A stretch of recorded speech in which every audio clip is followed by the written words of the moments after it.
بالعالمین وبه نستعین واشهد ان لا الہ الا اللہ وحدہ لا شریک لہ واشهد ان محمدا عبدہ ورسولہ خاتم النبیین صلی اللہ علیہ وعلی آلہ وصحبہ اجمعین اما بعد۔ بھوک لگی ہے؟ نہیں؟ اچھا، ابھی میں دیکھا جیسی پنکھا آن ہوا چہروں پہ مسکراہٹ آئی، صبح میں نہیں تھی یہ۔ صبح میں معمول کے مطابق پنکھا چل رہا تھا، کسی نے دھیان نہیں دیا، جانے کے بعد اب سمجھ میں آنا کتنا اچھا ہوتا ہے۔ جب تک کہ نعمت انسان سے کھوتا نہیں ہے، نعمت کو انسان محروم نہیں ہوتا ہے، اس کے ملنے کی قدر نہیں ہوتی ہے نا؟ ورنہ وہ صبح سے چل رہا تھا بیچارہ، کوئی اس کے آنے کی خوشی نہیں منایا، لیکن اب جب گیا تھا اس کے بعد جب واپس آیا تب جا کے اس کی خوشی چہروں پہ مسکراہٹ کے بالکل دکھائی دیا کہ سب خوش ہو گیا، ماشاءاللہ آ گیا۔ ہاں، ورنہ میں یہ بولنے والا تھا اب اصل ٹیسٹ ہے ہمارا، لیکن پھر وہ موقع چلا گیا اور لائٹ آ گئی الحمدللہ۔ صحابہ کیسا علم حاصل کرتے ہوں گے، نہ پنکھا، نہ اے سی اور نہ لائٹ، لیکن آج ہم لوگوں کے لیے ساری سہولتیں ہیں، لیکن وہ اوصاف آج موجودہ دور میں اوصاف نہیں جو صحابہ کے تھے۔ اللہ تعالی ہم سب کو کچھ حصہ اس کا عطا فرمائے۔ بہرحال اب ہم آگے بڑھتے ہیں، مسئلہ نمبر 20، محسوسات سے معنوی حقائق پر استدلال۔ کیا مطلب ہے اس کا؟ ایسی چیزیں جو انسان اپنے آس پاس دیکھتا ہے، ان چیزوں سے ایسی چیزوں کو سمجھانا جو کنسیپچول ہوتی ہیں، جن کو آدمی صرف سوچ سکتا ہے، جو مشاہدے میں اس کے سامنے نہیں ہے۔ اور یہ قرآن میں اکثر ہوتا ہے، کبھی مخلوقات کے وجود سے اللہ پر ایمان، اللہ کی عظمت کو یاد دلانا، اور کبھی مخلوقات اور کائنات میں ہونے والے واقعات کو سامنے رکھتے ہوئے ان کی طرف توجہ دلاتے ہوئے آخرت میں دوبارہ زندہ ہونے کو سمجھانا۔ تو یہ قرآن میں آپ کو عام طور سے ملے گا کہ بہت ساری چیزیں جو ہمارے اطراف ہوتی رہتی ہیں، ان میں ایک بڑی سچائی کا سبق چھپا ہوا ہوتا ہے، لیکن ہم لوگ غور نہیں کرنے کی وجہ سے اس کو حاصل نہیں کر پاتے ہیں۔ قرآن ہم کو یہ سکھاتا ہے کہ کیسے اپنے اطراف ہونے والے واقعات سے سبق لیا جا سکتا ہے۔ مثال کے طور پر، ساری مثالیں نہیں دیکھ سکتے، ویسے بھی وقت ہمارے پاس بہت کم ہے۔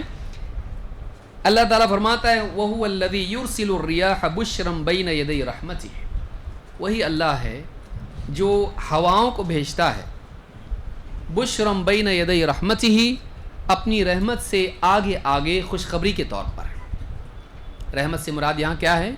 بارش، کہ اللہ کی رحمت سے پہلے اللہ تعالیٰ ہواؤں کو خوشخبریاں بنا کر بھیجتا ہے۔ یعنی آپ دیکھتے ہیں کہ جب بارش ہونے والی ہوتی ہے تو تیز ہوا چلتی ہے، راستوں پر دھول مٹی اڑنے لگتی ہے، اچانک ماحول ٹھنڈا ہو جاتا ہے اور پھر اس کے بعد بارش ہوتی ہے۔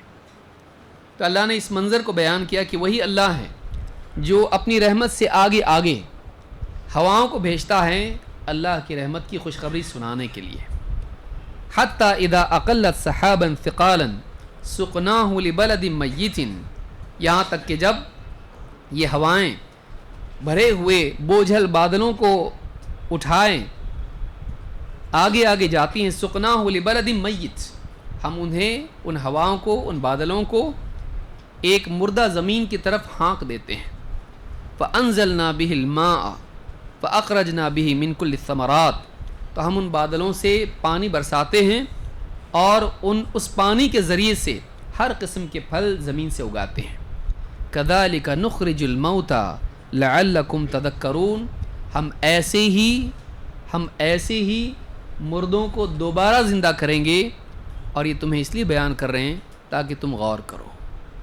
اب دیکھیے اللہ نے کیا بتایا کہ اللہ تعالیٰ کیا کرتا ہے، ہواؤں کو خوشخبری دینے والا بنا کر آگے بھیجتا ہے، اور ہوائیں بھاری بھرکم بوجھل بادلوں کو جو پانی سے لدے ہوئے ہوتے ہیں ایک علاقے سے دوسرے علاقے میں لے جاتی ہیں۔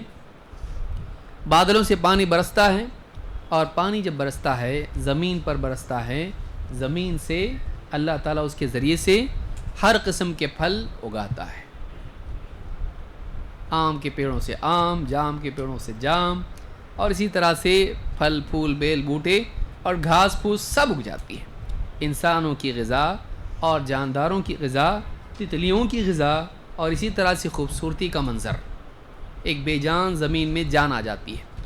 زمین کے سینے میں چپ چاپ خاموش پڑا ہوا بیج، اچانک اس میں وہ بیج پھٹ کے اس میں سے کیا نکلتا ہے؟ کونپل نکلتی ہے اور اس سے پودا نکلتا ہے اور اس سے پیڑ بنتا ہے. تو اسی طرح سے اللہ نے فرمایا کذالک نخرج الموتى، ایسے ہی ہم مردوں کو دوبارہ زندہ کریں گے. کہ زمین میں سب مردہ پڑا ہوا ہے، وہ مردہ بیج چپ چاپ پڑا ہوا ہے. پھر بارش ہوئی تو مردہ بیج میں سے کیا نکلا؟ پیڑ نکلا، پودا نکلا، اور پھر اس کو پھل پھول لگے اور واپس سے اس میں سے بیج نکلے. تو مردہ زمین کو جیسے ہم زندہ کرتے ہیں، ایک دم دھول بھری زمین ہوتی ہے، مٹی مٹی ہوتی ہے، ہوائیں چلتی ہے تو دھول اڑتی ہے. لیکن پھر جب بارش ہوتی ہے تو اگلے ہفتے آدمی آ کے جب دیکھتا ہے تو اس کو کیا دکھتا ہے؟ کرکٹ کے گراؤنڈ پہ گھاس دکھائی دیتی ہے، اس کو ہریالی دکھائی دیتی ہے اس کو. تو بے جان مردہ زمین اچانک کیا ہو جاتی ہے؟ لہلہا اٹھتی ہے. تو جیسے یہ مردہ زمین تھی اس کو ہم نے زندہ کر دیا اور اس میں سے مردہ بیج میں سے ہم نے پودا نکال دیا، ایسی مردہ ہڈیاں زمین میں پڑی رہیں گی، انسان مردہ پڑا رہے گا. اور اللہ کی طرف سے جب بارش ہوگی، اللہ کا حکم آئے گا تو قیامت کے دن اسی طرح سے زمین میں پڑے ہوئے مردے دوبارہ جی اٹھیں گے. جو اللہ زمین کو زندہ کر کے پودے پیدا کر سکتا ہے، مردہ ایک اعتبار سے مردہ بیج سے، ایک خاموش پڑے ہوئے بیج سے، وہ مردہ پڑے ہوئے انسان کو بھی دوبارہ زندہ کر سکتا ہے. پھل کے اندر بیج ہوتا ہے، لیکن بیج کے اندر سے پیڑ اور پیڑ کے اندر سے پھل اور پھل کے اندر سے پھر بیج آتا. اس بیج میں پھل چھپا ہوا تھا کہ نہیں؟ نہیں. اس بیج کے اندر پھل کا امکان تھا، پھل کی پاسبلٹی اس بیج میں تھی. بارش برسی، اس بیج میں سے پودا نکلا، پودے کا پیڑ بنا، پیڑ کا اس میں سے پھول بنے اور پھول سے اس میں پھل نکلا اور واپس سے پھل ریڈی اور پھل میں پھر سے بیج.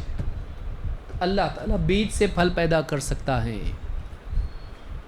اسی طرح سے اللہ تعالیٰ ہڈیوں سے واپس گوشت والا انسان پیدا کر سکتا ہے. بیج کے اوپر کیا ہوتا ہے؟ گودا ہوتا ہے، اس کے اوپر اس کی کورنگ ہوتی ہے. اسی طرح سے ہڈیاں ہوتی ہیں، ہڈی کے اوپر گوشت ہوتا ہے، گوشت کے اوپر جلد ہوتی ہے. تو اللہ تعالیٰ جیسا یہ کرتا ہے ویسے وہ بھی کر سکتا ہے. محسوسات سے جو آدمی اپنے اطراف دیکھتا ہے ان سے ہائر ٹروتھ ڈیرائیو کرنا، ان سے اعلیٰ سچائیاں، اونچی سچائی اس سے مستنبط کرنا، اس سے اس کو انفر کرنا جس کو آپ کہتے ہیں، یہ قرآن ہم کو سکھاتا ہے. تو قرآن پڑھنے والا اور قرآن میں غور کرنے والا انٹلیکچولی بہت ہائی لیول کا ہوتا ہے. تو قرآن انسان کی عقل کو روشنی دیتا ہے. عقل کو روشنی نہ ملے تو عقل اندھی ہوتی ہے. جیسے آنکھ دیکھتی کہ نہیں دیکھتی؟ اور ابھی لائٹ گئی تو دیکھتی آنکھ؟ اندھیرے میں دکھائی دیتا ہے. تو آنکھ دیکھ سکتی ہے، لیکن اگر روشنی نہ ہو تو آنکھ بھی دیکھ سکتی نہیں. اسی طرح سے آنکھ میں دیکھنے کی صلاحیت ہونے کے ساتھ ساتھ کیا ہو رہا ہے بھائی؟ آنکھ میں دیکھنے کی صلاحیت ہونے کے ساتھ ساتھ دیکھنے کے لیے روشنی بھی ہونا چاہیے. اسی طرح سے انسان کے پاس عقل ہے سوچنے کے لیے، لیکن اس سوچنے والی عقل کے لیے اللہ کی طرف سے آئی ہوئی روشنی، اللہ والا علم، اللہ کی وحی، قرآن بھی ہونا چاہیے. اگر وہ علم نہ ہو، وہ روشنی نہ ہو، تو عقل میں دیکھنے کی صلاحیت ہونے کے باوجود اندھیرے میں عقل کیسی ہو جاتی؟ آنکھ والی اندھی. آؤٹ پٹ کیا ہے؟ دیکھ نہیں سکتے. آنکھ ہو کے بھی دیکھ نہیں سکتے. تو پوٹینشلی دیکھ سکتا ہے لیکن پریکٹیکلی نہیں. تو انسان کی آنکھوں کی طرح عقل کا معاملہ ہے. جب عقل اللہ کی وحی سے محروم ہو جاتی ہے تو عقل میں بینائی کے باوجود بھی وہ اندھی پریکٹیکلی ہو جاتی ہے.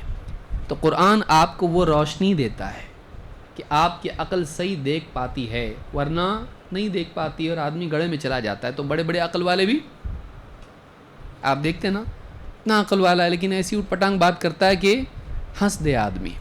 تو یہ عقل کی کمی کی وجہ سے نہیں ہوتا ہے، یہ اکثر عقل کو نور کی کمی سے ہوتا ہے. اللہ کی طرف سے نور نہیں ملا اس کو.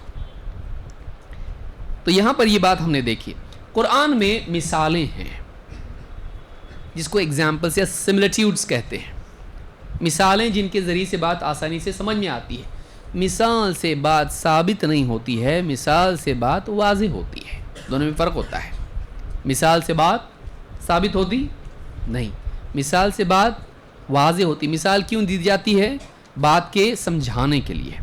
اللہ تعالیٰ قرآن کریم میں فرماتا ہے وَلَقَدْ ضَرَبْنَا لِلنَّاسِ فِي هَذَا الْقُرْآنِ مِنْ كُلِّ مَثَلٍ لَعَلَّهُمْ يَتَذَكَّرُونَ، ہم نے اس قرآن میں ہر طرح کی مثالیں بیان کر دی ہیں لوگوں کے لیے تاکہ وہ کیا کریں؟ وہ نصیحت لیں، غور کریں، سبق لیں۔ تو مثالیں بھی قرآن میں ملتی ہیں۔ جیسے مثال کے طور پر اللہ تعالیٰ نے فرمایا مَثَلُ الَّذِينَ اتَّخَذُوا مِن دُونِ اللَّهِ أَوْلِيَاءَ، ان لوگوں کی مثال جنہوں نے اللہ کے سوا اوروں کو اپنا کام بنانے والا بنا لیا ہے، اپنا اولیاء، اپنا کارساز بنا لیا ہے۔ بگڑی بنانے والے، کسی نے بتوں کو بنایا، کسی نے سورج چاند ستاروں کو بنایا، کسی نے باباؤں کو بنایا، کسی نے قبروں کو بنایا، کسی نے ریچھ کے بال، لیمو، مرچی، گھوڑے کی نال اور نہ جانے کتنی چیزیں۔ تو بعض لوگوں نے اس طرح سے اللہ کی سوا کارساز اپنے بنا لیے ہیں۔ ان کی مثال کیسی ہے؟ کمثل العنکبوت اتخذت بیتا، ان کی مثال مکڑی کی طرح ہے جس نے اپنا ایک گھر بنا لیا۔ اس نے اپنا کیا بنایا؟ گھر۔ وَإِنَّ أَوْهَنَ الْبُيُوتِ لَبَيْتُ الْعَنْكَبُوتِ، اور سب سے کمزور ترین گھر مکڑی کا گھر ہوتا ہے۔ لَوْ كَانُوا يَعْلَمُونَ، کاش کہ وہ جانتے۔ مکڑی کا گھر مکھی کے اعتبار سے تو بہت پاورفل ہوتا ہے، لیکن جھاڑو کے مقابلے میں گھر کی عورتیں کیا کرتی؟ ایک جھاڑو میں پورا گھر صاف ہو جاتا ہے، اس کی کوئی حیثیت نہیں ہے۔ اس کا جالا اس اعتبار سے بہت زیادہ پاورفل ہوتا ہے، لیکن پورے گھر کی بات چل رہی ہے یہاں پہ، پوری جھاڑو پورا گھر ہی اکھاڑ کے پھینک دیتی ہے۔ تو مکڑی کا جو جالا ہوتا ہے، اس کا جو گھر ہوتا ہے، وہ اپنے گھر میں اپنے آپ کو بہت سیف محسوس کرتی، سینٹر میں بیٹھتی برابر مکھی پکڑنے کے لیے، اور ذرا بھی وائبریشنز ہوتی تو برابر جا کے پکڑتی ہے اس کو۔ تو اپنے اعتبار سے وہ بہت سیف اور بہت ہی ایکٹیو ہوتی ہے، لیکن ایک ہاتھ، ایک جھاڑو اور ایک جو ہے اس کو توڑنے والی چیز آسانی سے اس کو توڑ دیتی ہے۔ تو ایک باطل عقیدے والا انسان اپنے آپ کو بہت سیف محسوس کرتا ہے، بابا بچائیں گے، کام آئیں گے، جنت میں لے جائیں گے، بگڑی بنائیں گے، لیکن بابا کام آتے اینڈ ٹائم پہ نہیں آتے۔ بابا کو پولیس پکڑ کے لے جاتی، بابا کو خود معلوم نہیں رہتا پولیس آ رہی، اور بابا بتاتا ہے تمہارے اچھے دن آ رہے ہیں، ان کے برے دن آ رہے ہیں، ان کو معلوم نہیں رہتا۔ کتنے بابا پکڑے گئے کہ نہیں گئے؟ بعض بابا ڈائریکٹ پولیس کا چھاپا آتا ہے، بعض بابا کیسے ہوتے ہیں، ان کا سٹنگ آپریشن ہوتا ہے، دے گیٹ سٹنگ، اور وہ جیل میں چلے جاتے ہیں، پھر سالوں سال وہیں پڑے رہتے ہیں، ان کو خود معلوم نہیں رہتا میرا کیا ہونے والا ہے۔ تو کم سے کم پاسپورٹ بنا کے ویزا لے کے کہیں چلے جاتے، لیکن ان کو نہیں معلوم ہوتا ہے۔ اور سارے لوگوں کے انتریامی ہوتے ہیں، لیکن اپنے بارے میں آئی ڈونٹ نو والے ہوتے ہیں، ان کو کچھ معلوم نہیں ہوتا ہے، سیدھا کہاں جاتے؟ سیدھا جیل میں جاتے ہیں، یا کوئی آ کے پٹائی کر دیتا ان کی اور ان کو معلوم نہیں ہوتا ہے، ہڈی پسلی توڑ کے چلا جاتا ہے، کچھ سر پھرا کوئی بھی آ جاتا ہے ایسا، ان کو خود اپنا معلوم نہیں ہوتا ہے۔ تو شرک کی بنیاد ایسی ہے جیسے مکڑی کا گھر، وہ نہ دنیا میں ٹک سکتا ہے دلیل کے مقابلے میں، نہ آخرت میں ٹک سکتا ہے حق کے مقابلے میں، اس کی کوئی حیثیت نہیں ہے، اجر کے اعتبار سے، نجات کے اعتبار سے، اعتماد کے اعتبار سے کوئی اس کی حیثیت نہیں، وہ مکڑی کے جالے کی طرح ہے۔ اسی طرح سے اللہ نے اور کئی مثالیں بیان کی ہیں، کوئی کورس ہم انشاءاللہ اسی پر کریں گے، لیکن وہ ایک دن کا کام نہیں ہے، اس کو تفصیل چاہیے، اور ابن قیم کی کتاب اس پر ہے، اور بھی علماء کی کتابیں ہیں، امثال القرآن یا اقسام القرآن پہ بھی ہے، یعنی الگ الگ کتابیں علماء کی ہیں۔ اللہ تعالیٰ فرماتا ہے مثل الذین حملوا التوراۃ ثم لم يحملوها كمثل الحمار يحمل اسفارا، جو لوگ تورات کے حامل ہوئے، جنہوں نے تورات کا علم لیا، تورات ان کے پاس تھی، مثل الذین، جو تورات کے حامل ہوئے، یعنی تورات کو انہوں نے لیا یا تورات ان کے پاس تھی، ثم لم يحملوها، لیکن اس تورات کا حق انہوں نے ادا نہیں کیا، ٹھیک طرح سے اس کے حامل نہیں بن پائے، کمثل الحمار يحمل اسفارا، ان کی مثال گدھے کی طرح ہیں جیسے کوئی گدھا کتابوں کا بوجھ اپنے اوپر ڈھوئے ہوئے ہو. کیا ہو جاتا وہ پی ایچ ڈی؟ کوئی گدھا ہے, اس کے اوپر کتابوں کا بوجھ رکھ دیا جائے, اور بہت بھاری بھاری کتابیں دنیا کی, ہائی لیول کی ڈکشنری, انسائکلوپیڈیا, اور اسی طرح سے ہسٹری کی اور سائنس کی ایک دم ٹاپ, اور بالکل نیوٹن کی بھی کتاب رکھ دی اس کے اوپر, آئنسٹائن کی بھی رکھ دی اس کے اوپر. کیا بن جاتا وہ؟ Steven Hawking. کیا بنتا ہے وہ؟ کچھ بھی نہیں, وہ گدھا کا گدھا رہ گیا. کتابوں کا بوجھ لادنے سے کوئی بہت بڑا جانکار نہیں بن جاتا دنیا میں, دین کا تو بہت دور کی بات ہے. تو جن لوگوں نے تورات کا علم لیا, تورات کے حامل بنے, تورات ان کو ملی, ان کی ذمہ داری تھی کہ اس کو سیکھیں, سمجھیں اور اس پر عمل کریں, نہیں کیا انہوں نے ایسا.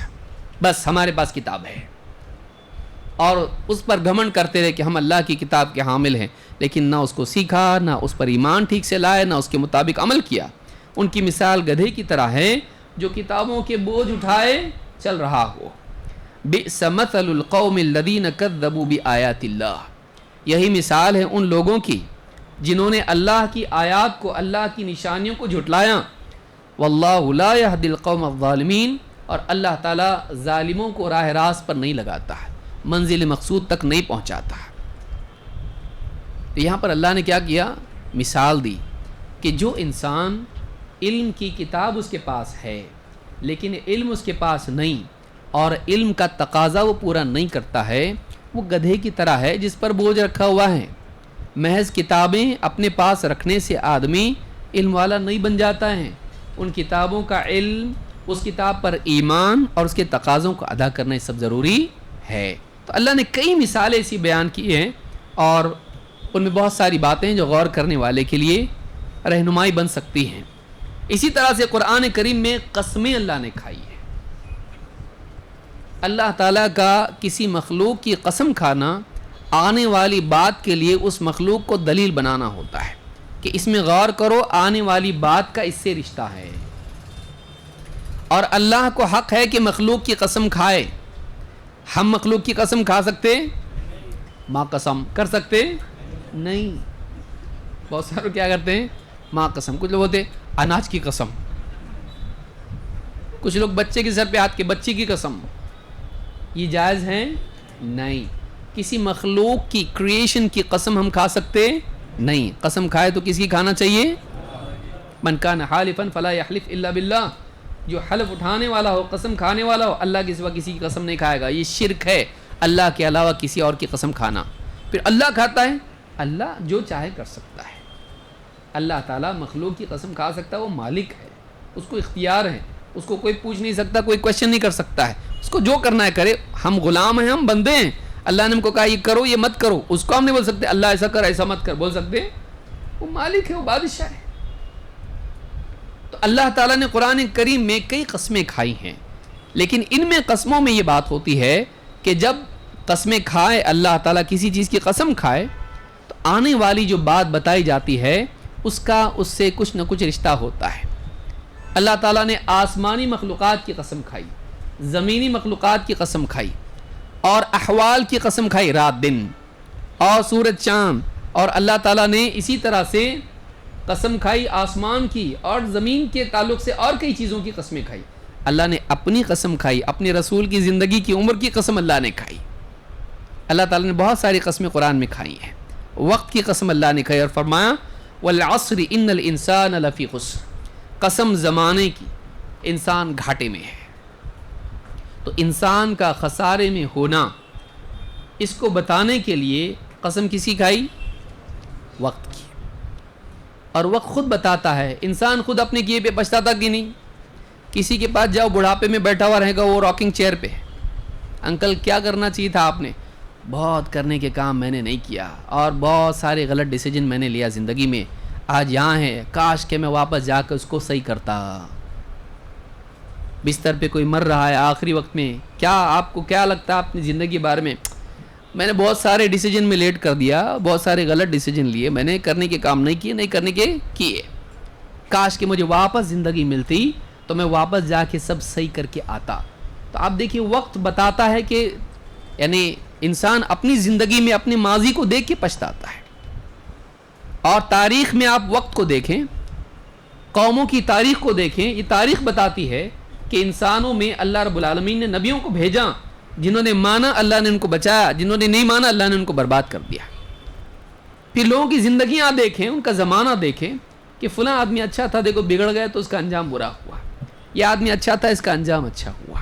تاریخ بتاتی ہے, وقت بتاتا ہے, وقت بتاتا ہے. اسی لیے انبیاء بولتے تھے تم بھی انتظار کرو, ہم بھی انتظار کرتے ہیں, معلوم پڑے گا. جیسے اللہ نے فرمایا فَسَتُبْصِرُ وَيُبْصِرُونَ بِأَيِّكُمُ الْمَفْتُونَ, اے نبی آپ بھی دیکھو گے اور وہ بھی دیکھیں گے کہ پاگل کون ہے. یعنی they have to wait. وقت بتائے گا کون کامیاب ہے کون ناکام ہے. تو انسان کا ماضی بھی اور اسی طرح سے وقت بتاتا ہے کہ کون صحیح ہے کون غلط ہے. تو انسان, اللہ تعالیٰ نے وقت کی قسم کھائی, اور یہ وقت ہے جو اصل سرمایہ ہے. وقت کی قسم کھائی اللہ نے, یہ وقت اصل سرمایہ ہے. انسان کے پاس بعض اوقات پیسہ ہوتا ہے, سب کچھ ہوتا ہے, لیکن کرنے کے لیے ٹائم نہیں ہوتا ہے. تیرے پاس بہت اچھی گاڑی ہے, تیرے پاس دنیا کا پیسہ ہے, اور تو دنیا کا سب سے زیادہ پاورفل آدمی ہے, لیکن دوا خانے پہنچنے کے لیے ٹائم نہیں ہے. ٹریفک جام ہو گیا, کچھ کر سکتا ہے؟ ٹائم پہ دوا خانہ نہیں پہنچا, ڈاکٹر کیا بولے؟ ڈیڈ آن ارائیول, آتے آتے لیٹ کر دیا. آپ ٹائم بہت امپورٹنٹ ہے, پیسہ اتنا امپورٹنٹ نہیں ہے, پیسہ اتنا امپورٹنٹ نہیں ہے. وقت خرچ کر کے آپ پیسہ لے سکتے ہو, کما سکتے ہو. پیسہ خرچ کر کے اپنی پچھلی زندگی واپس لے سکتے, لیکن جو پیسہ آپ نے کھو دیا ہے وقت لگا کے واپس اس سے زیادہ کما سکتے ہاں, لیکن آپ پیسہ خرچ کر کے اس سے زیادہ لمبی زندگی لے سکتے نہیں. تو وقت کی قسم اللہ نے کھائی کیونکہ یہ بہت ویلیوبل چیز ہے. اس کو ضائع کرنے والے تاریخ میں ہمیشہ پچھتاتے رہے. ایسے ہی وقت دنیا میں ضائع کر کے قیامت کے دن لوگ پچھتائیں گے, ہم نے اپنی زندگی ضائع کر دی. اور مانگیں گے کیا اللہ سے؟ پیسے. قیامت کے دن کیا مانگیں گے؟ ربنا ابصرنا وسمعنا فرجعنا نعمل صالحا انا موقنون. اے اللہ ہم نے دیکھ لیا, ہم نے سن لیا, اور ہم کو دنیا میں واپس بھیج دے. اب ہماری سمجھ میں آ گیا, ہم کو یقین آ گیا, ہم نیک عمل کر کے آئیں گے. تو واپس زندگی انسان مانگے گا. تو وقت بہت قیمتی چیز ہے. اللہ نے وقت کی قسم کھا کے کیا بتایا؟ انسان لاس میں ہے, انسان خسارے میں ہے. ہاں مگر وہ لوگ خسارے میں نہیں ہیں جو ایمان لائے, نیک اعمال کرتے رہے, ایک دوسرے کو حق بات کی وصیت کرتے رہے, ایک دوسرے کو صبر کی وصیت کرتے رہے. یہ کامیاب ہے جنہوں نے اپنے وقت کا صحیح استعمال کیا, جنہوں نے اپنے وقت کو غفلت میں, لذت میں اور برائیوں میں ضائع کر دیا. یہ لوگ ناکام ہوں گے آخرت میں, اور دنیا میں بھی ان کو اپنی ناکامی کا احساس ہوگا. اور آپ دیکھ لیجئے, کاش کہ میں جوانی میں بچپن میں پڑھتا تو آج یہ میری درگت نہیں بنتی. کاش کہ میں نے ایسا کیا ہوتا تو میں آج ایسا نہیں بنتا. انسان اکثر اپنے ماضی کے وقت کو ضائع کرنے سے مستقبل میں پچھتاتا ہے. اس سے سبق لیں. چھوٹے لیول پہ یہ ہو رہا ہے نا, بڑے لیول پہ بڑا ہوگا. تو اپنے پاسٹ میں کتنی غلطی ہے کیا, وقت کو برباد کر کے آپ پچھتا رہا نا, پوری زندگی ضائع کر کے نہیں پچھتائے گا. تو ان الانسان لفی خسر. تو اللہ تعالیٰ نے وقت کی قسم کھا کے انسان کے خسارے کو ذکر کیا. اس میں اشارہ اس بات کا ہے انسان کی ناکامی کا مدار وقت کی بربادی پر ہے. موبائل فون سے پیار کرنے والے رات دن نیند میں سے اٹھے تو موبائل فون, سونے کے لیے سوتے وقت میں کچھ نہیں جم رہا تو موبائل فون, جنازہ رکا ہوا ہے بھی آیا نہیں تو موبائل فون, امام صاحب جلدی نہیں پہنچ رہے تو, یا 15 منٹ جلدی غلطی سے آ گیا بدقسمتی سے تو نماز کے لیے. آدمی کو ایسا لگتا ہے نا ایک دم ٹائم بدل گیا کہ جماعت کا. 15 منٹ اگر جلدی آ گیا, جماعت لیٹ ہو گئی ہے, کل نہیں آئے تھے آپ, ہاں جماعت ابھی 8:45 کی 9 ہو گئی, 8:30 کو آ گیا تو کتنا خراب لگتا. لیکن سنیما میں برابر جلدی جاتا ہے, میچ دیکھنے کے لیے جلدی جاتا ہے, پارٹی میں برابر جلدی جاتا ہے. سوچیے آپ, یہ افسوس کی بات ہے. وقت تو یہ وقت والا معاملہ ہے. موبائل فون پہ اپنے وقت کو ضائع مت کیجیے. اللہ نے فرمایا واللیل اذا یغشا والنہار اذا تجلی وما خلق الذکر والانثى. ان سعیکم لشتہ، قسم ہے رات کی جب وہ ڈھانپ دے اور دن کی جب وہ بالکل روشن ہو جائے، وما خلق الذکر والانثی، اور اس اللہ کی قسم جس نے ذکر اور انثیٰ کو پیدا کیا، نر اور مادہ کو، کتنے؟ نر اور مادہ کو پیدا کیا، ذکر اور انثیٰ، میل اور فیمیل۔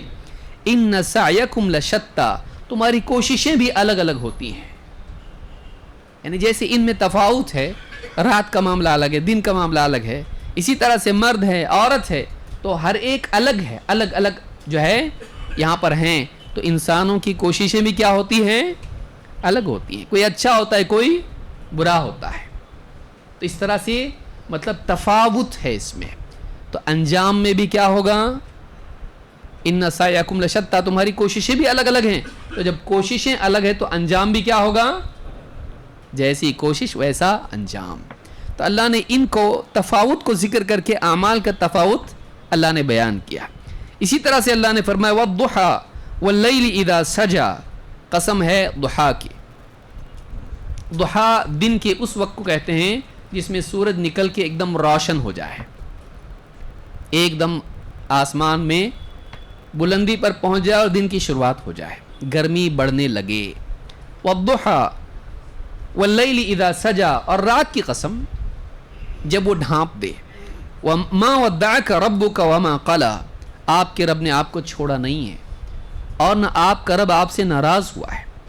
وللآخرۃ خیر لک من الاولی، اور آخرت آپ کے لیے دنیا کے مقابلے میں زیادہ بہتر ہے۔ اللہ نے قسم کھائی کس کی؟ روز روشن کی، دن کے اس وقت کی جس میں بالکل روشنی پھیل جاتی ہے، اندھیرا نہیں رہتا ہے، اور پھر اس کے بعد اللہ نے قسم کھائی رات کی جب وہ ڈھانپتے ہیں۔ ان دو چیزوں کی قسم کھا کے کہا آپ کے رب نے آپ کو چھوڑا نہیں اور آپ کا رب آپ سے ناراض بھی نہیں ہوا۔ جب وحی رک گئی تو اللہ کے نبی صلی اللہ علیہ وسلم بہت پریشان ہوئے کہ وحی کا سلسلہ منقطع ہو گیا، اور لوگوں نے آپ کو تانا بھی دینا شروع کیا۔ لوگ کہنے لگے اب ان کے شیطان نے ان کو چھوڑ دیا۔ آپ نے دعویٰ کر دیا نبوت کا، رسالت کا، دعوت دینی شروع کی، اور اس کے بعد وحی کا سلسلہ رک گیا اور لوگوں کی طرف سے تانے آنے لگے اور وحی نہیں آ رہی ہے۔ تو اللہ تعالیٰ نے تسکین کے لیے کہا کہ قسم ہے دن کی جب وہ روشن ہو جائے اور رات کی جب وہ ڈھانپ دے، آپ کے رب نے آپ کو چھوڑا نہیں اور آپ سے ناراض بھی نہیں ہوا ہے۔ آپ کو بتایا گیا کہ وحی کا آنا اور رکنا ویسے ہی مناسب ہے جیسے دن میں دوڑ دھوپ کے لیے اجالا ہونا اور رات میں سارے کام کاج کا روک کے رک جانا اور آرام کرنا۔ تو جیسے معاش کے لیے انتشار ضروری ہے، وہیں آرام کے لیے انقطاع بھی ضروری ہے۔ آپ پہ لگاتار وہی آئے گی، آپ کو آرام بھی چاہیے، آپ اتنا برداشت نہیں کر پاؤ گے۔ لہٰذا اللہ کے ہاں کبھی رکنا ہوتا ہے تو اس میں حکمت ہوتی ہے، جیسے دن میں دوڑ دھوپ ہے تو رات میں آرام ہے، رکنا ہے، حکمت ہے۔ اللہ نے خالی دن نہیں بنایا، رات بھی بنائی۔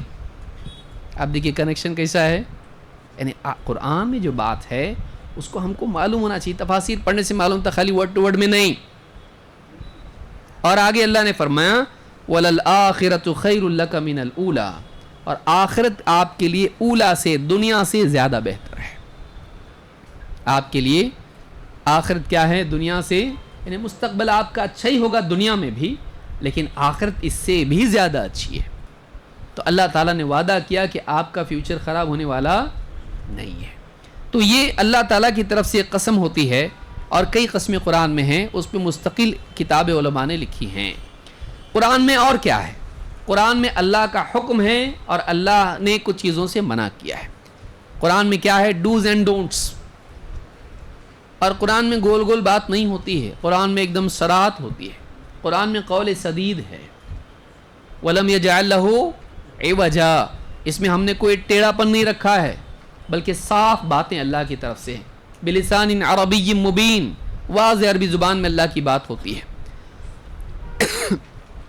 اللہ تعالیٰ نے فرمایا ان اللہ یأمر بالعدل والإحسان وإیتاء ذی القربى وینہی عن الفحشاء والمنکر والبغی یعظکم لعلکم تذکرون۔ یہ آیت پوری ایک کتاب کا عنوان ہے، یعنی اس میں جتنی باتیں ہیں اس کے لیے کتاب چاہیے اور مستقل ایک درس چاہیے. اللہ تعالیٰ تم کو حکم دیتا ہے عدل کا اور احسان کا. سلوک کی 3 قسمیں ہیں: عدل، احسان، ظلم.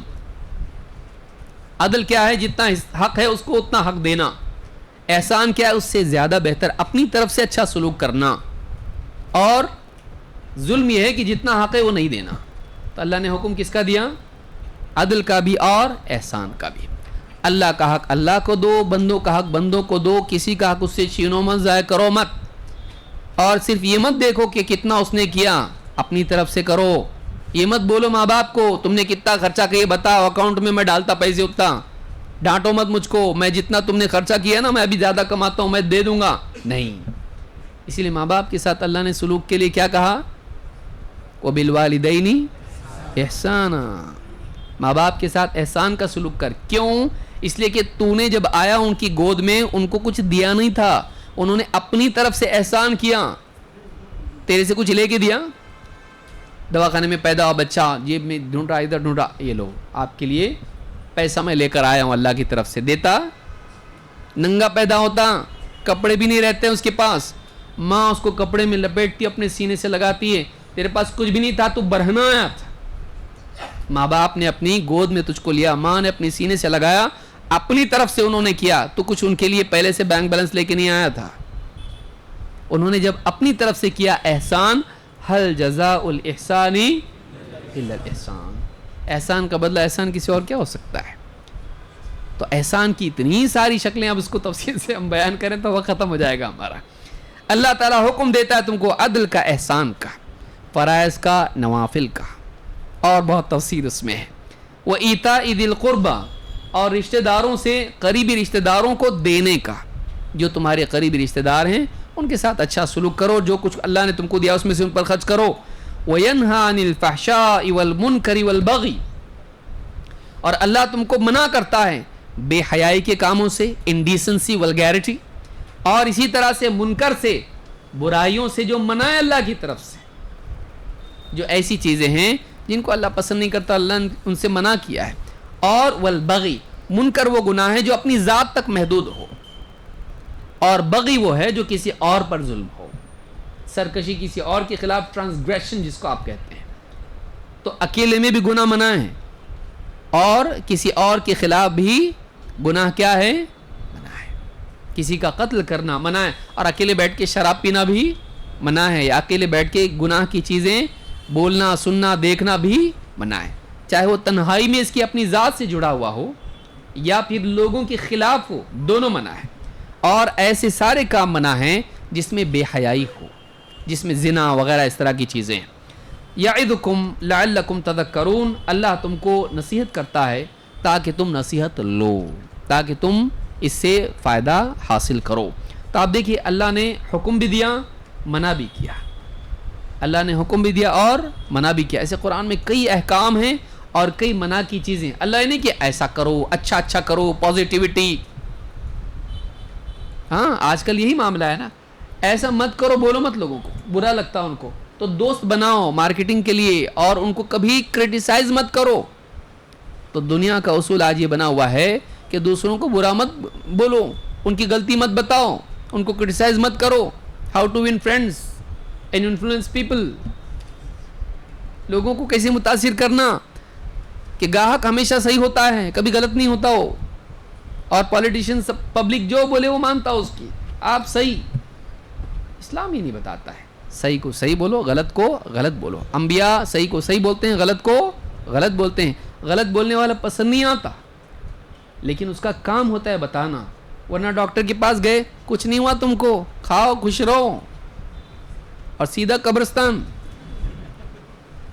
اگر ڈاکٹر یہ اصول اپنائے تو چلے گا. بھئی آپ کے پھیپھڑے میں پرابلم ہے، آپ کی ہڈی ٹوٹی ہوئی ہے، آپ کو کینسر ہے، آپ کو فلاں چیز ہے، علاج کرنا پڑے گا آپ کو. نہیں بتاتا وہ. کسی کا عیب بتانا کیا ہے؟ یہ پرابلم ہے، یہ ضروری ہے. آئینہ کیا کرتا؟ پھوڑ دیتے نا آپ آئینے میں کچھ عیب دکھا تو اپنا کیا کرتے اس کو؟ آئینے کا کام ہے عیب کو عیب دکھائے، خوبی کو خوبی دکھائے. یہ نہیں کہ خوبی کو عیب دکھائے، عیب کو خوبی دکھائے. ایسا آئینہ کوئی پسند کرتا نہیں دبلے کو موٹا دکھا رہا, موٹے کو دبلا دکھا رہا, ماشاءاللہ میرا فگر صحیح ہو گیا ایک دم, ہاں نہیں, جیسا ہے ویسا دکھانا. انبیاء یہ کام کرتے ہیں. تو حکم بھی ہے قرآن میں اور منع بھی ہے, اچھا کیا ہے اور برا کیا ہے بتایا اللہ نے. مزید یہ کہ احکام کی علتیں بھی قرآن میں ہیں کہ یہ کرو گے اس کی یہ حکمت ہے. تو قرآن کی جتنے احکام ہیں اس میں وزڈم ہے, وہ یوں ہی کرو نہیں ہے, اس کے اندر کچھ فائدہ ہے. تو بہت سارے احکام کے بارے میں اس کی علت بتائی جاتی ہے. مثلا اللہ نے روزے کے بارے میں کہا یا ایھا الذین آمنوا کتب علیکم الصیام کما کتب علی الذین من قبلکم لعلکم تتقون. اے ایمان والو تم پر روزے فرض کر دیے گئے جیسے تم سے پہلوں پر بھی فرض کیے گئے تھے. کیوں؟ بس اللہ نے بول دیا اس لیے. اللہ ویسا بول دے تب بھی اس کو ماننا ہے, مالک ہے وہ جانتا ہے, ہم نہیں جانتے, اور کامیابی اس کی ماننے میں ہے. لیکن اللہ ہمارا بڑا حکیم ہے, حکمت والا ہے, وہ کوئی حکم یوں ہی نہیں دیتا ہے. تو اس نے بہت سارے حکموں کے بارے میں بتایا بھی تاکہ تمہارے اندر تقوی پیدا ہو. روزے کا مقصد کیا ہے؟ بھوک ہڑتال؟ اللہ کے پاس کھانا کم ہو جاتا رمضان میں دینے کے لیے؟ نہیں, تاکہ تمہارے اندر سیلف کنٹرول پیدا ہو. اکثر دنیا میں ناکامی کی وجہ سیلف کنٹرول کا نہیں ہونا ہوتا ہے, چاہے ڈرائیونگ ہو یا کوئی اور معاملہ ہو. انسان کنٹرول نہیں اس کو نہیں ہوتا ہے, ایکسیڈنٹ ہو جاتا ہے. زبان کا کنٹرول نہیں ہوتا, رشتے خراب ہوتے, جاب چلے جاتا. ہاتھ کا کنٹرول نہیں ہوتا, سیدھا آدمی جیل میں چلا جاتا, یا کبھی دواخانے میں جاتا اور کبھی تو قبرستان میں چلا جاتا, یا کسی کو پہنچا دیتا ہے. دنیا میں برائیوں کی بنیادی وجہ یہ ہے کہ انسان اپنے جذبات اور اپنی خواہشات پر قابو نہیں رکھ پاتا ہے. روزہ انسان میں یہ بنیادی صلاحیت پیدا کرتا ہے کہ اس کے اندر سیلف کنٹرول پیدا ہو, کہ جب تیرے اندر اپنے آپ کو کنٹرول کرنا آئے گا تو دنیا میں کسی بھی میدان میں کامیاب ہو سکتا ہے. کہ آگے کے مقصد کے لیے پریزنٹ لذت پر قابو پانا, نو بولنا. اس کو روزہ کیا ہے؟ نو بولنے کی پریکٹس ہے. انسان دنیا میں اکثر جو بھی اس کی ڈیزائرز ہیں یا پلیجرز ہیں, سمجھ رہے بات کو, جو بھی لذتیں ہیں چاہتے ہیں, ان کو اپنے مقصد کی خاطر نو نہیں بول پاتا. بچہ فٹ بال کرکٹ کھیلتا, ایگزام کے لیے اس کو نو نہیں بولتا. آفس کے اندر اس کے لیے بڑا پروجیکٹ ہے اور ویڈیو گیم کھیلتے بیٹھتا, نو نہیں بولتا, اس کو پروجیکٹ کو نو بولتا. کیا ہوتا؟ جاب چلا جاتا, فیل ہو جاتا. ایسی کتنی زندگی کے معاملات ہیں جس میں آدمی لذتوں کو نو نہیں بولتا ہے اپنے مقصد کی خاطر, اور وہ فیل ہو جاتا ہے. چاہے دین کا معاملہ ہو یا دنیا کا. آخرت کے معاملے میں بہت ساری حرام لذتوں کو نو نہیں بولتا ہے, گناہگار ہوتا ہے, جہنم میں جاتا ہے. روزہ نو بولنا سکھاتا ہے. کھانا سامنے آیا, نو. کیوں؟ میرا روزہ ہے. پانی سامنے آیا, شربت سامنے آیا, عورت سامنے آئی, نو. آدمی اپنی نہیں دوسرے کی عورت نہیں دیکھتا, اس کو اپنی خواہشات پر قابو رکھتا ہے, نگاہ پر قابو رکھتا ہے, زبان سے گالی نہیں دیتا, کانوں سے غلط بات سنتا نہیں. کیوں؟ نو, میرا روزہ ہے. تو اللہ نے بتایا, اللہ نے حکمتیں بتائیں تاکہ بندہ اس کی وزڈم کو جانے, اور پھر جب عمل کرے گا تو اچھا عمل ہوگا. ورنہ بھوکا رہ رہا, بھوکا رہ رہا, بھوکا رہ رہا, معلوم نہیں کیوں رہ رہا, اس کو نہیں معلوم کیوں رہ رہا. مہینے کے مہینے, سال کے سال چلے جا رہے ہیں, روزے رکھ رہا ہو لیکن بن رہا نہیں. کیوں؟ اس کو معلوم نہیں کیوں. جب انسان احکام کے مقاصد کو نہیں جانتا ہے تو وہ مقاصد حاصل نہیں ہو پاتے ہیں اکثر. تو یہ کانشیسلی اس کو کرنا ہے کہ میں کیوں روزہ رکھ رہا ہوں, تاکہ میرے اندر اپنے آپ پر قابو پانے کی صلاحیت پیدا ہو. تو یہاں پر یہ اللہ نے علت بیان کی ہے. اسی طرح سے اللہ نے فرمایا وَلَكُمْ فِي الْقِصَاصِ حَيَاتٌ يَا أُولِي الْأَلْبَابِ لَعَلَّكُمْ تَتَّقُونَ. تمہارے لیے قصاص میں جرم کی سزا میں حیات ہے. قصاص کیا ہے؟ جان کے بدلے جان. خود مرڈر نہیں کرے گا, کسی کے گھر والوں کو قتل کیا گیا ہے تو حکومت کیا کرے گی؟ اس کی سزا میں قاتل کو وہی سزا دے گی. قاتل کو کیا کیا جائے گا؟ اس کے بدلے میں قتل کیا جائے گا. یہ قصاص ہے. تو تمہارے لیے قصاص میں زندگی ہے اے عقل مندو, تاکہ تم بچو. آپ دیکھیے کرائم بڑھنے کی وجہ کیا ہے. جب کرمنل چھوٹ جاتا ہے تو اس میں ڈیرنگ پیدا ہوتی ہے, اور جو کمزور ہے وہ اس میں ڈر پیدا ہوتا ہے. کرمنل میں ڈیرنگ, اور مظلوم میں, کمزور میں کیا؟ ڈرنگ. اس میں ڈر پیدا ہوتا ہے, اس میں ڈیرنگ پیدا ہوتی. جب آدمی دیکھتا ہے کہ بھائی اتنا بڑا اس نے کرائم کیا اور چھوٹ کے آ گیا, اور اب آیا تو اب ہماری خیر نہیں ہے, تو سماج کا کمزور طبقہ ڈر میں مبتلا ہوتا ہے, اور سماج کا طاقتور طبقہ اوور کانفیڈنٹ ہو کے اور ظلم کرتا ہے.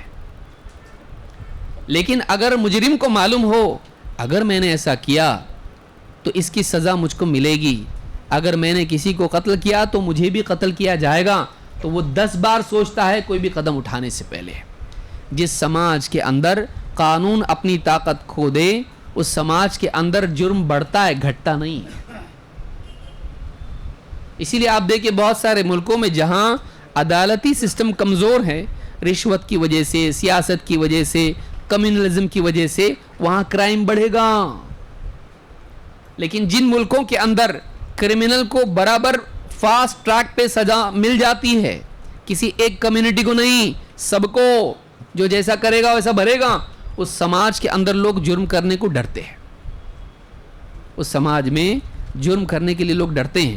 تو پھر یہاں کہا گیا کہ تمہارے لیے قصاص میں زندگی ہے, کہ اگر ایک آدمی جس نے ایک کا قتل کیا ہے اگر اس کے بدلے میں قتل کیا جائے تو باقی جتنے سماج کے لوگ جب دیکھیں گے, جن کے دل میں جذبات جرم کے پیدا ہو رہے تھے, وہ لوگ ڈریں گے کہ ہم نے بھی ایسا کیا تو ہمارے ساتھ بھی ایسا ہوگا. تو ایک مجرم کو سزا جب ملتی ہے 10 مجرم ڈر جاتے ہیں اور 100 لوگوں کی زندگی سیف ہو جاتی ہے. مجرم کو سزا ملنے میں کمزوروں کی زندگی کی حفاظت ہے. مجرم کو سزا ملنے میں, ایک آدمی کو سزا ملنے میں 100 آدمی کے لیے حفاظت ہے. اسی لیے اللہ نے کیا کہا, تمہارے لیے قصاص میں زندگی ہے. تم ایک زندگی کو ہیومن رائٹ کے نام پہ بچانے کی کوشش کرو گے, اور وہ آدمی جب باہر آئے گا 10 لوگوں کی ہیومن رائٹ خراب کرے گا. تم نے کیا بے وقوفی کی ہے. تم نے مجرم کو تو آسانی کر دی, اور کمزور لوگ جو بے قصور لوگ تھے ان کے لیے تم نے خطرہ اور پوٹینشلی ان کے لیے رسک پیدا کر دیا. اسلام یہ نہیں سکھاتا ہے. اسلام بتاتا ہے کہ مجرم کو سزا ملنا چاہیے تاکہ باقی جو مجرم بن سکتے تھے وہ ڈریں, اور جو کمزور ہیں وہ محفوظ ہو جائیں, ان کی جان محفوظ ہو جائے. تو آپ دیکھیں کتنے بہترین طور پر اللہ نے اس کو سمجھایا. سٹیٹسٹکس اگر ہم ذکر کرنا شروع کریں بات لمبی ہو جائے گی. قرآن میں ترغیب و ترہیب بھی ہے. قرآن میں اللہ تعالیٰ نے رغبت بھی دلائی ہے, امید دلائی ہے, اور اللہ نے ڈرایا بھی ہے. قرآن میں بہت حصہ ترغیب و ترہیب کا ہے. جیسے اللہ تعالیٰ فرماتا ہے ان ھذا القرآن یہدی للتی ہی اقوم, یہ قرآن ایک ایسی راہ کی رہنمائی کرتا ہے جو بالکل سیدھی راہ ہے, ٹیڑھا راستہ نہیں ہے. وَيُبَشِّرُ الْمُؤْمِنِينَ الَّذِينَ يَعْمَلُونَ الصَّالِحَاتِ أَنَّ لَهُمْ أَجْرًا كَبِيرًا, اور ایمان والے جو نیک اعمال کرتے رہیں ان کے لیے اللہ تعالیٰ خوشخبری سناتا ہے کہ ان کے لیے ایک بہت بڑا اجر ہے, جو لوگ ایمان لائے اور نیک اعمال کرتے رہے. وَأَنَّ الَّذِينَ لَا يُؤْمِنُونَ بِالْآخِرَةِ اعْتَدْنَا لَهُمْ عَذَابًا عَلِيمًا, اور وہ لوگ جو ایمان نہیں لاتے آخرت پر ان کے لیے ہم نے بہت دردناک تکلیف دینے والا عذاب تیار کر کے رکھا ہے. قرآن میں یہ دونوں چیزیں آپ کو ملیں گی اور ضروری ہیں. God is love, God is مرسی, صحیح ہے, لیکن خالی مرسی نہیں ہے, جسٹس بھی ہے. گاڈ لوز یو, ٹھیک ہے, لیکن کرائم کیسا کم ہوگا سماج میں, آدمی گناہ سے کیسا رکے گا. ایسا جج کوئی پسند کرتا ہے کہ کس نے کس کو مارا بتاؤ, اس نے اس کو مارا, ٹھیک ہے جا تو گھر کو, تو بھی جا. بہت رحم والا ہے جج, پسند کرتے آپ ایسے جج کو. سماج کے اندر کیا ہوگا, مجرم بھی برابر اور مظلوم بھی برابر, اور رحمت رحمت ہی رحمت. انسان کے اندر عدل کا احساس ہے, انصاف ہونا چاہیے, انسان کی فطرت بولتی ہے, بچے کی فطرت بولتی ہے, بچے کی فطرت بولتی ہے. اگر ایک بچے نے دوسرے کو پٹائی کی ہے اور کلاس ٹیچر کے پاس جاتے, کلاس ٹیچر بولتا چلتا ہے جانے دو, میں دونوں کو معاف کر دیا, اور پیار اس کو بھی چومے اس کو بھی چومے, بچہ قبول کرتا ہے نہیں. بولتے تم ظالم کی بھی پیار کر رہے ہو اور مظلوم کو بھی پیار کر رہے, یہ کوئی بات نہیں ہوئی. عدل و انصاف ہونا چاہیے, تو انسان کی فطرت بولتی ہے. اللہ رغبت بھی دلاتا ہے جنت کی اور جہنم کا خوف بھی دلاتا ہے. کچھ لوگ ہیں جو رغبت کی وجہ سے نیکی کرتے ہیں, اور کچھ لوگ ہیں جو جہنم کے خوف سے گناہ سے رکتے ہیں. انسان کی فطرت میں دونوں چیزیں ہیں. بھائی آپ مثال کے طور پر کوئی بولے کہ بھائی باہر آئیے آپ کو گلدستہ دیا جائے گا, کچھ جائیں گے بھی کچھ نہیں بھی جائیں گے, اور یہاں سانپ نکلے تو 10-12 کیا کریں گے؟ سب لوگ سب اٹھ کے جائیں گے. یا کوئی کہے کہ یہ بلڈنگ گرنے والی ہے تو آدمی کیا ہوگا؟ خوف بھی ایک محرک ہے, موٹیویٹر جو انسان کے لیے ہے وہ صرف فائدہ نہیں ہے, ڈر بھی ہے. اس لیے انسان جب اس کو معلوم پڑتا ہے کہ اگر تم نے یہ نہیں کیا نا تو اب اس کے بعد آپریشن ہی کرنا پڑے گا, تو سیدھا ڈاکٹر کے پاس بھاگتا. جب اس کو معلوم پڑتا ہے کہ نقصان ہو سکتا ہے تب جا کر وہ حرکت میں آتا ہے. اسی لیے سارے اپنے اپنے کارڈ بنانا شروع کر دیے ہیں کہ اگر ہمارا نام کٹ ہو گیا تو ہم کو معلوم نہیں کہاں ڈالیں گے. تو جتنے ڈاکیومنٹس خراب تھے نا, جن کے لاپرواہی میں سو رہے تھے, سب شروع کر دیے. اگر باس آ کے بولے میں چیک کرنے والا ہوں سب کے اکاؤنٹس اور اس کے بعد میں کچھ بھی گڑبڑ نکلی تو فائر, تو آدمی کیا کرتا ہے؟ سارے اکاؤنٹ صحیح کرتا ہے. پہلے سستی کر رہا تھا, اب ڈر گیا. تو انسان کے لیے ڈر بھی ایک محرک ہے. تو اللہ نے رغبت بھی دلائی ہے, لیکن اسی کے ساتھ ساتھ ڈر بھی ہونا چاہیے. جو سماج ڈر اور امید دونوں کو جمع نہ کرے ایسا سماج بگاڑ کا شکار ہو جاتا ہے. یا تو صرف ڈر کی وجہ سے وہ مایوس ہو جاتا ہے, یا پھر صرف امید کی وجہ سے وہ بے فکر اور سرکش ہو جاتا ہے, گڑبڑ کرنے لگ جاتا ہے. خالی امید ہے اس کو, ڈر نہیں ہے اس کو. ڈر بھی ہونا چاہیے. تو اللہ تعالیٰ نے دونوں چیزیں بیان کی ہیں. جنت اور جہنم کے احوال اللہ نے بیان کیے ہیں. اللہ نے فرمایا وجوہ یومئذ خاشعہ عاملۃ ناصبہ, قیامت کے دن کو چہرے خاشعہ بالکل ذلیل ہوں گے, عاملۃ ناصبہ عمل کرنے سے تھکے ہوئے ہوں گے, محنت کر رہے ہوں گے. جیسے جہنم میں بوجھ اٹھائے ہوں گے اور بوجھ کی وجہ سے تھکے ہوئے ہوں گے, یا دنیا کے بہت سارے عبادت کرنے والے جو سنت کے مطابق اور شریعت کے مطابق عمل نہیں کیے, تھک کے آئیں گے. مجاہدے کرنے والے راہب اور نہ جانے کتنے, لیکن قیامت کے دن آئیں گے وہ عبادات سے تھکے ہوئے ہوں گے لیکن ذلیل ہوں گے, کیونکہ اللہ کی شریعت کے مطابق انہوں نے نہیں کیا. کچھ فائدہ نہیں, ایسا کام کیا جو رب نے بولا ہی نہیں, تو انعام کہاں سے ملے گا؟ اور تسلا نارا حامیہ, جھلسا دینے والی آگ میں وہ جلائے جائیں گے. تسقا من عین آنیہ, اور ایک چشمے سے ان کو پلایا جائے گا. لیس لہم طعام الا من ضریع, ان کے لیے کانٹے دار یعنی ایسا غذا ہوگی جو ان کے لیے کیا ہوگا؟ لا یسمن ولا یغنی من جوع, نہ ان کی بھوک مٹائے گی وہ چیز اور نہ ان کو موٹا کرے گی, نہ موٹا کرے گی نہ بھوک مٹائے گی. وجوہ یومئذ ناعمہ, اس دن کچھ چہرے خوش ہوں گے, روشن ہوں گے. لسعیہا راضیہ, اور اپنی کوشش پر وہ کیا ہوں گے؟ راضی ہوں گے. فی جنت عالیہ, اونچی اونچی جنتوں میں ہوں گے. لا تسمع فیہا لاغیہ, اور جنت میں کوئی لغو بات نہیں سنیں گے. فیہا عین جاریہ, اس میں جاری چشمے ہوں گے. فیہا سرر مرفوعہ, اور اس میں تخت ہوں گے جو اونچے اونچے تخت ہوں گے. واکواب موضوعہ, اور جام رکھے ہوں گے بالکل نصاب میں ترتیب کے ساتھ میں. ونمارق مصفوفہ, بچھے ہوئے ترتیب سے لگے ہوئے تکیے ہوں گے. اور وزرابی مبثوثہ, اور قالین مہنگے مہنگے ایسے جو ملتے نہیں بچھے ہوئے ہوں گے. اللہ تعالیٰ نے جہنم کا بھی حال بیان کیا اور جنت کا بھی حال بیان کیا, تاکہ انسان میں رغبت پیدا ہو اور اس کو خوف پیدا ہو. کبھی خوف پہلے امید بعد میں, کبھی امید پہلے خوف بعد میں. اللہ نے جہاں جیسے مناسب سمجھا وہاں پہ ویسے معاملات کیا. اسی طرح سے قرآن میں تعریف اور مذمت دونوں ہیں. اچھے لوگوں کی تعریف ہے, برے لوگوں کی مذمت ہے. اللہ نے فرمایا قل آمنوا به او لا تؤمنوا, اللہ نے فرمایا تم ایمان لاؤ یا نہ لاؤ. ان الذین اوتوا العلم من قبلہ, تم سے پہلے, اس سے پہلے جو لوگ علم دیے گئے تھے, اذا یتلی علیہم یخرون للاذقان سجدا, جب ان کے سامنے ہماری آیتیں پڑھی جاتی تھیں ان کا حال یہ ہوتا تھا کہ وہ اپنی ٹھوڑیوں کے بل زمین پر سجدے میں گر جاتے تھے. ٹھوڑیوں کے بل ابن عباس کہتے ہیں چہرے کے بل, اور بعض سلف نے کہا اس سے مراد داڑھی انسان کی جب سجدہ کرتا ہے تو اس کی ٹھوڑی اس کے چہرے کا اقرب حصہ ہوتی ہے جو زمین سے ہوتی ہے, اور داڑھی بھی زمین پر لگتی ہے. تو کہا کہ ان کے چہرے زمین پر رکھ دیتے تھے. وَيَقُولُونَ سُبْحَانَ رَبِّنَا إِن كَانَ وَعْدُ رَبِّنَا لَمَفْعُولًا, اور وہ کہتے تھے اے ہمارے رب تو پاک ہے، یقیناً ہمارے رب کا وعدہ ہو کر رہے گا۔ وَيَخِرُّونَ لِلْأَذْقَانِ يَبْكُونَ، اور وہ اپنے چہرے زمین پر رکھ کر، زمین پر گر کے وہ روتے تھے۔ وَيَزِيدُهُمْ خُشُوعًا، اور ان کے خشوع ہی میں اضافہ ہوتا تھا۔ یعنی اللہ تعالیٰ نے نیک بندوں کی تعریف کی کہ تم ایمان نہیں لاتے اس قرآن کو سن کے، لیکن پچھلے لوگ جو تھے ان کا حال یہ تھا کہ جب ان کے سامنے اللہ کا کلام پڑھا جاتا تھا تو وہ زمین پر سجدے میں گر جاتے تھے، اور ان کے خشوع میں اضافہ ہوتا تھا، اور وہ اللہ کی رحمت کی امید میں اور اللہ کے خوف سے روتے تھے، اللہ کی عظمت کے احساس سے وہ روتے تھے۔ تو یہ اللہ نے تعریف بیان کی ان لوگوں کی جو نیک لوگ ہیں، لیکن اسی کے ساتھ اللہ نے مذمت بھی کی برے لوگوں کی۔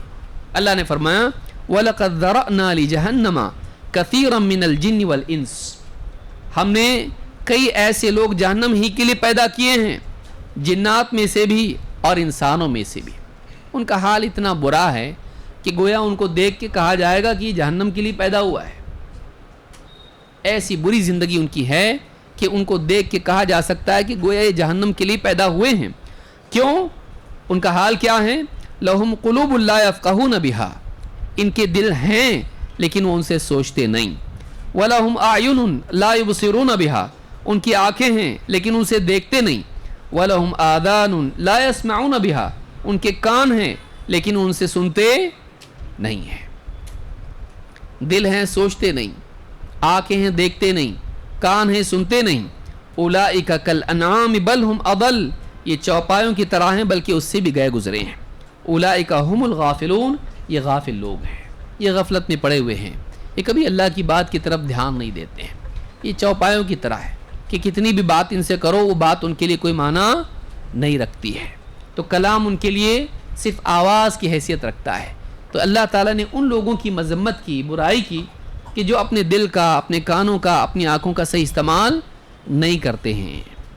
لیکن قرآن میں بروں کو بھی اللہ نے امید دلائی ہے کہ یہ نہیں کہ قرآن میں بروں کے بارے میں اللہ تعالیٰ نے کہا کہ برے ہمیشہ برے ہی رہیں گے، نہیں، اللہ تعالیٰ نے ان کے لیے امید دلائی۔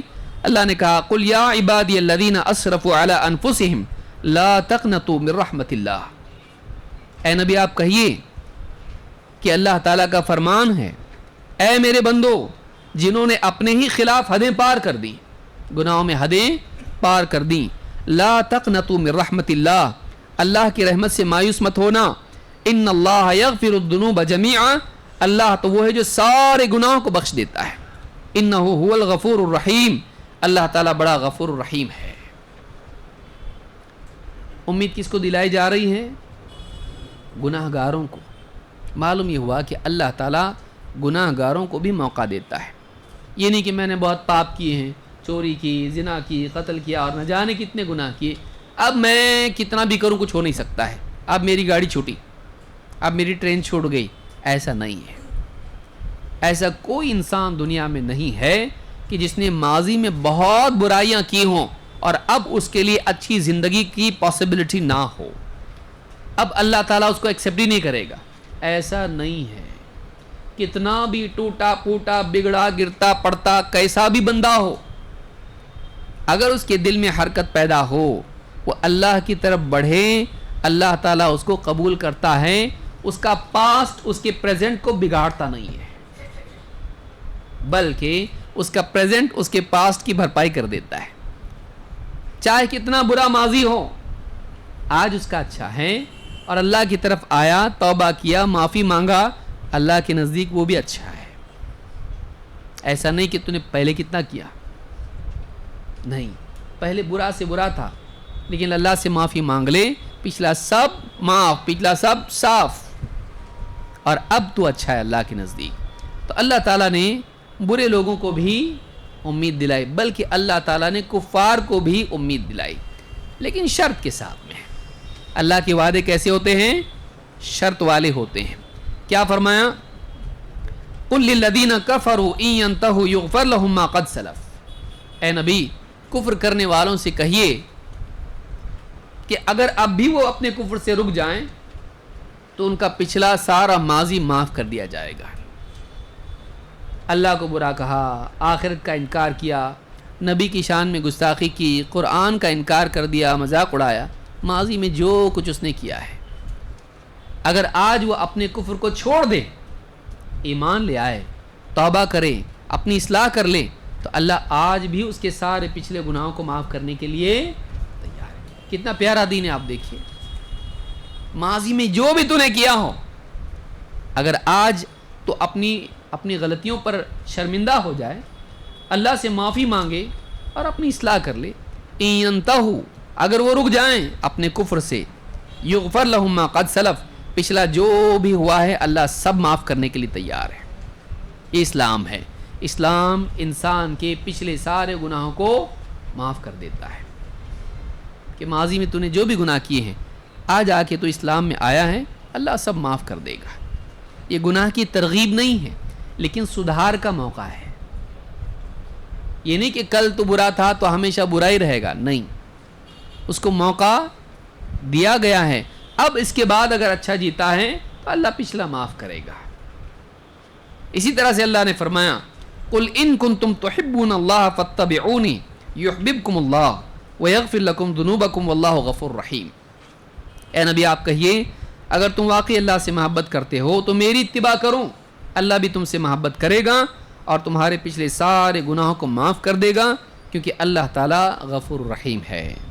یہاں پر دونوں وعدے شرطیاں ہیں، اگر تم کفر سے رک جاؤ پچھلا معاف ہوگا، اگر تم میری اتباع کرو تمہارے گناہ معاف ہوں گے اور اللہ تم سے محبت کرے گا۔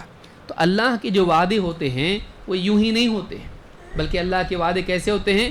کنڈیشنل ہوتے ہیں، یہ شرط پوری کرو تمہارے ساتھ یہ اللہ کرے گا، ورنہ بہت ساری نعمتیں اللہ بغیر شرط کے بھی دیتا ہے۔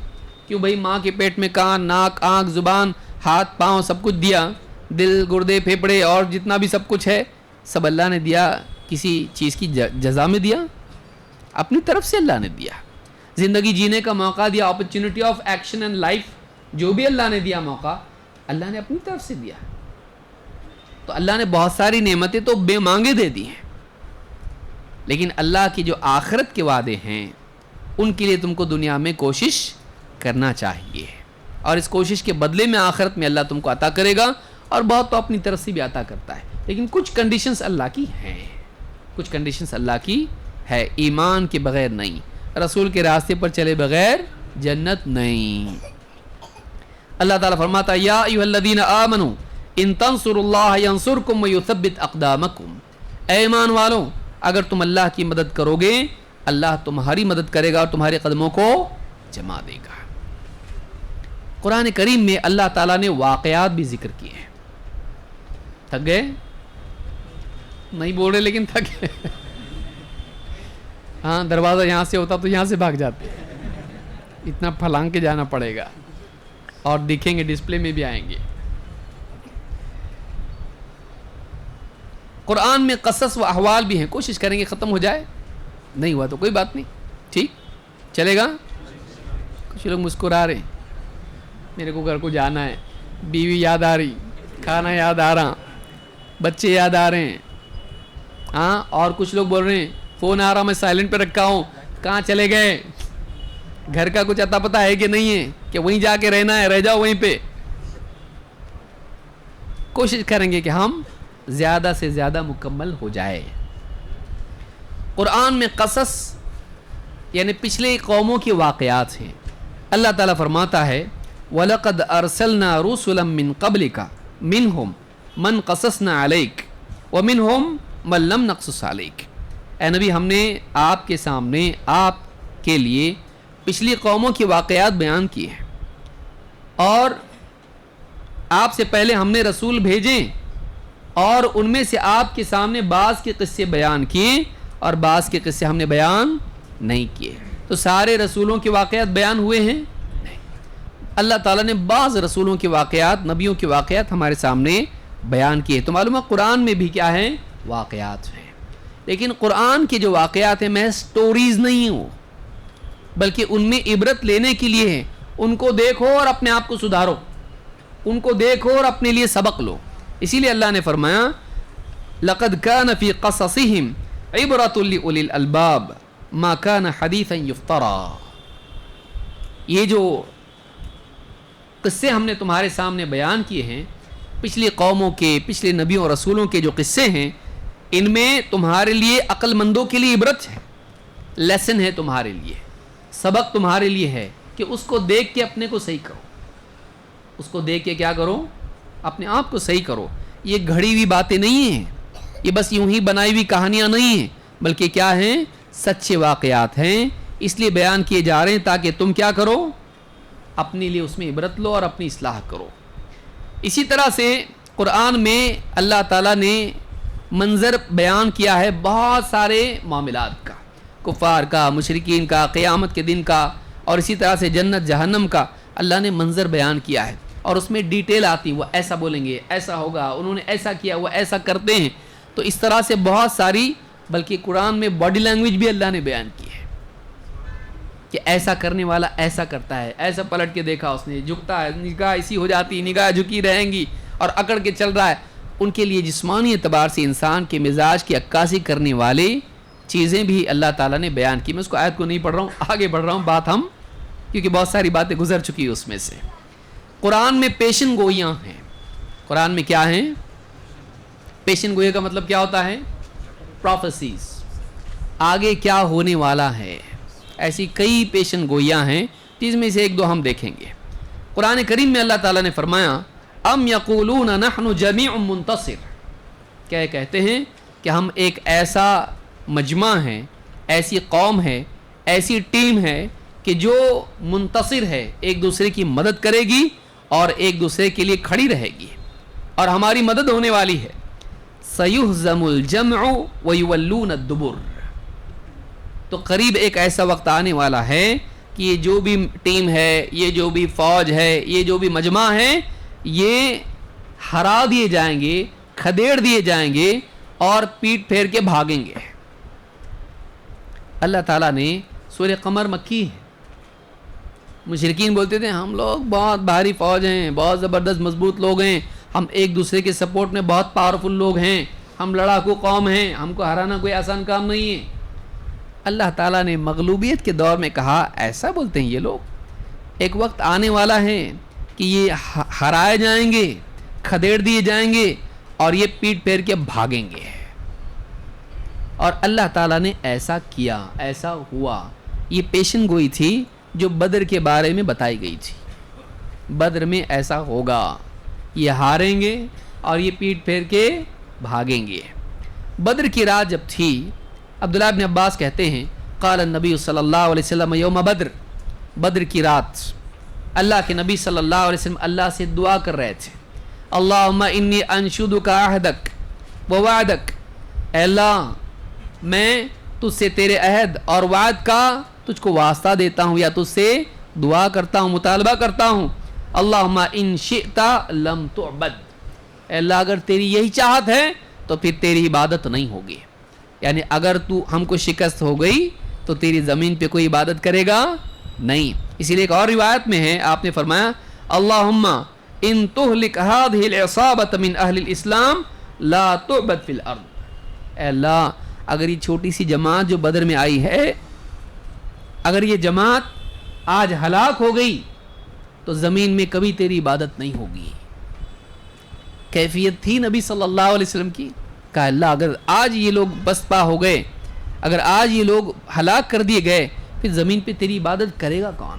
یہی تو اہل حق ہیں، اگر یہی ختم ہو گئے تو زمین پہ کون عبادت کرے گا تیری؟ گڑ گڑا کے اللہ سے مانگ رہے تھے۔ فَأَخَذَ ابو بکر بِيَدِهِ فَقَالَ حَسْبُكَ، ابو بکر صدیق رضی اللہ تعالیٰ آئے اور آپ نے دعاؤں کے لیے ہاتھ اٹھائے ہوئے تھے، دعا کے لیے آپ کے ہاتھ پکڑ کے کہنے لگے بس بس اللہ کے رسول اب بس، آپ نے مانگ لیا اور اللہ دے گا آپ کو، بس ہو گیا، اب اتنا گڑ گڑا کے مت مانگیے، بہت مانگ لیا آپ نے دعا۔ فخرج ہوا یقول، اور جب آپ فارغ ہوئے دعا سے، آپ اپنے کمرے سے جب باہر نکلے، وہاں سے آپ باہر نکلے تو آپ کہہ رہے تھے سیہزم الجمع ویولون الدبر، لشکر ہلاک ہوگا، ہرا دیا جائے گا، کون سا؟ مقابلے میں جو لوگ کھڑے ہیں، اور ویولون الدبر، اور پیٹ پھیر کے بھاگیں گے۔ اور ہوا کیسا؟ ویسے ہی ہوا جیسے اللہ تعالیٰ نے بتایا تھا۔ بدر میں مسلمان کم تھے، انٹرینڈ تھے، ہتھیار کم تھے،